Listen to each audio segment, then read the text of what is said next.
Doctors of Reddit, what is the biggest medical mystery you've solved? Voiced by Reddit Rabbit. I made something up on the spot that saved a guy's life. Motorcycle crash. Dude comes in agitated, breathing rapidly, has the "I'm dying" look in his eyes.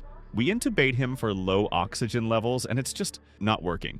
The tube's in the right place, but now he has two massive pneumothoraxes, collapsed lungs. And with every breath, he is pouring air out of the chest tubes I placed. Air is going in, but not making it into his lungs. There's an airway injury somewhere, and it's big. I tell my ED colleagues to get a bronchoscope ready because we're going to do the fastest CT ever and figure out what's injured. Edit: a bronchoscope is a tiny camera on the end of a long, maneuverable tube. Same concept as a colonoscopy scope, just smaller. About the thickness of a pencil. He barely survives being in the CT scanner. We get one pass through and speed him back to the ED so we can figure out the next step. As the CT images come across its worst-case scenario, his trachea is completely severed and forcing air to go through has created this large, air-filled gap in his neck meat between the two ends of his windpipe. Every breath we force in there takes the path of least resistance, meaning into the chest cavity and out the draining chest tubes, but not into his lungs. So basically, he won't survive long enough for us to try and surgically fix it. But if we could just push the breathing tube down to the lower segment, we would be able to help him breathe again. So in a moment of inspiration, I tell my respiratory tech to set up the bronchoscope. I stick the scope in the breathing tube, like usual, and have the ED doc helping me pull the tube most of the way out. And there it was. Once the ET tube was pulled back, my bronchoscope was basically sitting in what felt like a giant cavern of neck meat, all stretched out from forcing so many breaths down the ET tube.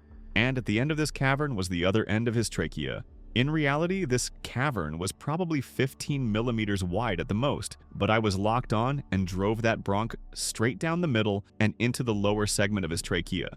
Once I had the scope in, I basically rammed it as far down into his lung as it would go, and the ED doc rammed the breathing tube over the bronch, down into the lower segment. We pulled out the bronch and gave a few breaths. There was no leaking. His chest rose with each breath. His oxygen was back at 100% within 45 seconds. We got him up to the OR and about 6 hours later had fixed him up and he survived that night. The best feeling, though, is when a renowned otolaryngologist whom we called in to help with the tracheal repair asked how I got the tube down into the lower part of the trachea. I described what we had done in the ED and he just goes, "How? That's not a thing." Edit for the sake of closure. Unfortunately, the story doesn't have a storybook ending. Without disclosing too much, the trauma to his neck also caused injuries to the carotid arteries on both sides, which caused blood clots to form in the arteries, which then broke off and showered into his brain over the next few days, giving him a whole bunch of small to medium strokes. Not completely brain dead, but enough that he'd never really recovered neurologically, and if he ever woke up, he would probably end up bedbound for life. His family decided that wouldn't be acceptable quality of life and opted with withdrawal life support and make him an organ donor. So while ultimately his story ends a few days after this event, his gift of his organs gave new life to at least 3 other people. Sucks that my best story ends this way, but I choose to see it as saving lives by proxy.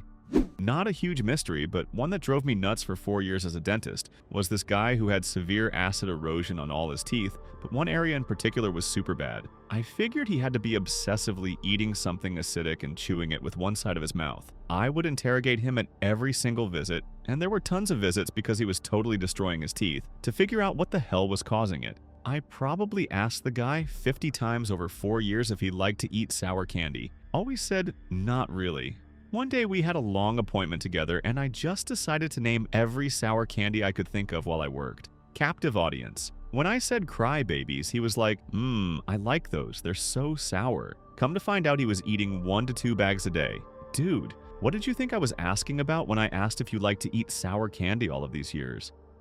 A cool call I had as a paramedic many years ago immediately annoyed my partner and I. 20-something-year-old male woke up with nausea and vomiting. Sunday morning in a neighborhood that is known for young people partying. The call note said there was a small amount of blood in the vomit, so it got up triage to paramedics responding. We arrive and are met by the patient's girlfriend, who is freaked out but guides us to our patient, who is white as a sheet, drenched in sweat, vomiting all but pure blood into a trash can that is already pretty full of blood. We start our assessment and treatment, and he has a vague medical history. He has always had digestive issues and has to eat a diet with extremely low fat. He has chronic diarrhea and really bad hemorrhoids. We ask about what he got up to last night and if he was partying. He says no, he can't have more than a beer under any circumstances, or he's a mess for days on end. He smoked a little weed, but not more than usual, and he smoked from the same bag earlier and was fine. He has never thrown up blood before.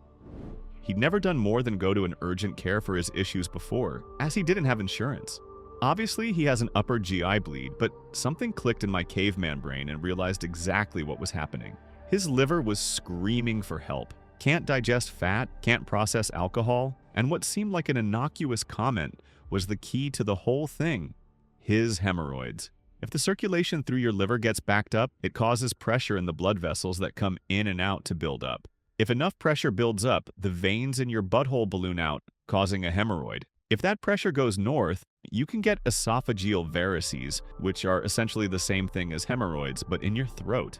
They can rupture and bleed like an absolute son of a bitch. Despite our efforts, he had lost a ton of blood and rapidly got worse. Upon arrival into the critical section of the ER, he painted one of their walls, passed out, and needed to be intubated and given many blood transfusions. The attending, head doc in the ER, had always been an aloof dickhead who didn't play well with nurses nor EMS, but after the dude's liver labs came back and we were back later in the day with another patient, he pulled me aside to be like, "What exactly is the scope of your guys' training? That was crazy that you caught that." I reflected on that moment for the rest of my career, during which I felt like an absolute moron about 90% of the time. Not a doctor, but a genetic counselor who works in pediatric oncology. And it's less of a, "what could this be?" and more of a trust your gut situation. I saw an infant with a brain tumor who I was originally told had no family history of cancer. But upon talking to Mom actually had breast cancer in her 20s, and her mother had a rare sarcoma and died in her 20s. Moreover, all of their maternal relatives had cancer at young ages. Interestingly, all genetic and tumor testing for both the infant and their mom was negative thus far. Usually in that case, we say, "we don't know every cause for cancer yet," and leave it at that. But the plot twist of the family history was extremely suspicious for one particular cancer predisposition syndrome. So I couldn't in good faith just end things there. I ordered a single gene test on a whole genome platform, which sequences far deeper into the gene than any other test does. Labs don't sequence that far, because it's extremely rare to find anything there. In the intron, which scientists used to believe was junk DNA because introns don't get translated into protein. Sure enough, test identified a mutation deep within the intron of this gene. It's absolutely the explanation for the child's brain tumor and his family history of cancer. Certainly a devastating result, as this cancer syndrome is associated with a 100% lifetime risk for cancer of almost any type you can think of. It's called Life-Romany syndrome if you're curious. However, I'm so grateful to finally have an answer for this family, because we can ultimately pursue intensive surveillance for positive relatives that will quite literally be life-saving. And of course, this fuels my paranoia of, is a negative ever truly negative? And intensifies my desire to dig deeper for these kids.